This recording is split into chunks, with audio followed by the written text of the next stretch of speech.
రావడం జరిగింది. అంతేకాకుండా మరి అప్పట్లో మరి మాజీ సీఎం గారు మరి అనేకమైనటువంటి గొప్పలు చెప్పారు. గొప్పలు చెప్పి మహిళలు మహారాణులకి ఎంత ఇచ్చామనేది మహిళలం పోయి పక్కన జగనన్న మనల్ని మహారాణులుగా చేశారు.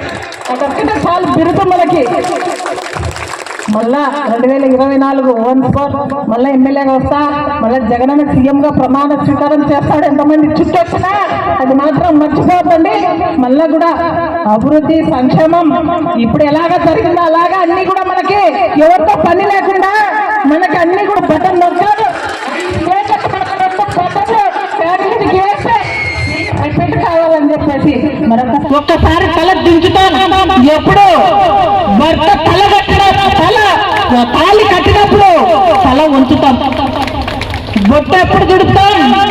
మన భర్త ఆయుష్ లేని మరణించినప్పుడు మన బొట్టు తుడుపుతాం. అది మన భారతీయుల సంస్కృతి ఆచారం.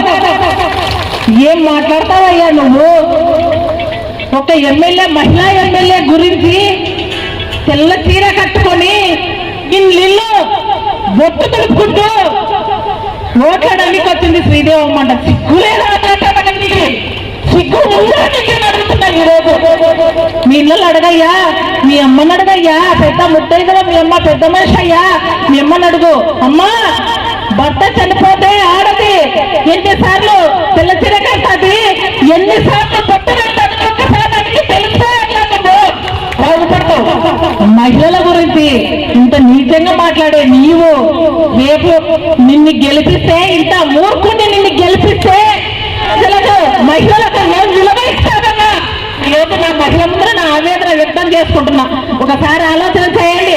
అలాంటి వాళ్ళు మనకి ఎమ్మెల్యేగా గెలిపిస్తే మన నియోజకవర్గమే కాదు, మన రాష్ట్రమే నాశనం అవుతుందనేది మీరు ఒకసారి గుర్తుపెట్టుకోవాలి. ఆడోళ్ళకే మర్యాద లేని వాళ్ళు, ఆడోళ్ళంటే గౌరవించలేని వాళ్ళు ఈరోజు మనకు సేవ చేస్తారా అనేది మీరు ఒకసారి ఆలోచన చెయ్యాలి.